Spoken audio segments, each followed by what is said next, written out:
बहुत समय पहले की बात है। एक साधु अपनी पत्नी के साथ नदी के तट पर रहता था। उन दोनों की कोई संतान नहीं थी। उनकी बड़ी इच्छा थी कि कम से कम एक संतान उनके यहाँ जरूर हो। एक दिन साधु जब तपस्या में लीन था, तभी एक चील ने अपने पंजे में फंसी एक चूहिया उसके ऊपर गिरा दी। साधु ने उस चूहिया को घर ले जाने का निश्चय किया, लेकिन उससे पहले उसे एक लड़की में बदल दिया। उस लड़की को देखकर साधु की पत्नी ने पूछा, कौन है ये?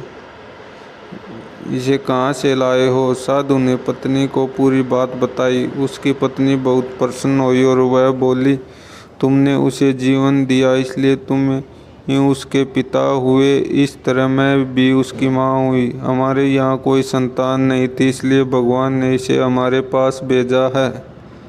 जल्दी वह बच्ची एक सुंदर युवती बन गई। जब वह 16 साल की हुई तो साधु और उसकी पत्नी ने उसका विवाह करने का निश्चय किया। साधु ने सूर्य देवता का आह्वान किया। जब सूर्य देवता उसके सामने आए तो साधु किया कि उसने उसकी बेटी से विवाह करने का अनुरोध किया। लड़की को यह विचार अच्छा नहीं लगा और उसने यह कह दिया, क्षमा कीजिए, लेकिन मैं सूर्य देवता से विवाह नहीं कर सकती क्योंकि वह बहुत गर्म है। निराश साधु ने सूर्य देवता से कहा कि अब वे ही उसकी लड़की के लिए कोई सुयोग्य वर सुझाए। सूर्य देवता ने कहा, बादलों के देवता से आपकी लड़की की जोड़ी सही बैठेगी क्योंकि वे ही धूप की गर्मी में उसकी रक्षा कर सकते हैं। साधु ने अब बादल देवता से उसकी लड़की से विवाह करने का अनुरोध किया। इस बार भी लड़की ने विवाह से इनकार कर दिया और बोली, मैं इस काले व्यक्ति से विवाह नहीं करूंगी।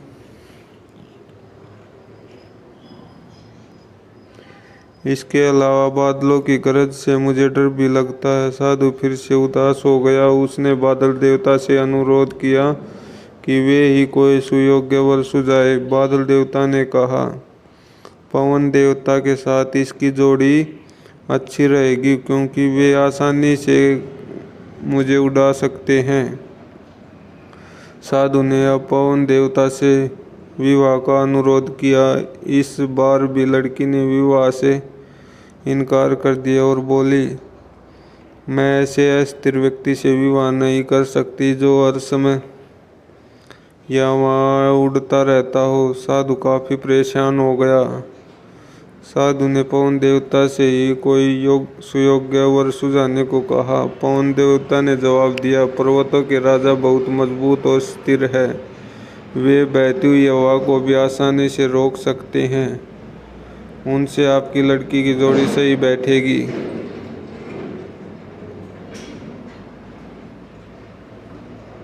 साधु अब पर्वतराज के पास गया। उससे उसकी लड़की के साथ विवाह करने का अनुरोध किया। हालांकि इस बार भी लड़की ने विवाह करने से इनकार कर दिया और कहा, मैं ऐसे किसी व्यक्ति से विवाह नहीं कर सकती जो इतना कठोर हो और ठंडा हो। लड़की ने साधु से किसी नरम वर को खोजने को कहा। साधु ने पर्वतराज से सलाह मांगी। पर्वतराज ने जवाब दिया, किसी चूहे के साथ ही आपकी लड़की की जोड़ी अच्छी रहेगी क्योंकि वह नरम भी है और आसानी से किसी पर्वत में भी बिल बना सकता है। इस बार लड़की को वर पसंद आ गया। साधु काफी हैरान हुआ और बोला, भाग्य का खेल कितना निराला है। तुम मेरे पास एक चूहिया के रूप में आई थी और मैंने ही तुम्हें लड़की का रूप दिया था।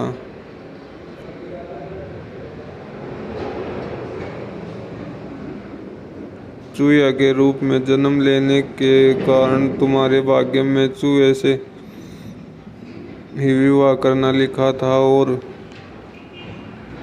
वही हुआ। भाग्य में जो लिखा था वही हुआ। साधु ने फिर से प्रार्थना शुरू कर दी और लड़की को दोबारा चूहिया बना दिया।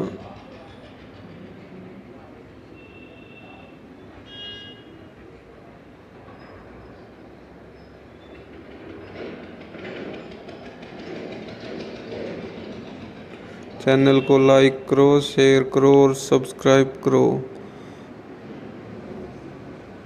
बेल आइकन का बटन भी ज़रूर दबाएं ताकि आने वाली नोटिफिकेशन आपको मिल सके। धन्यवाद।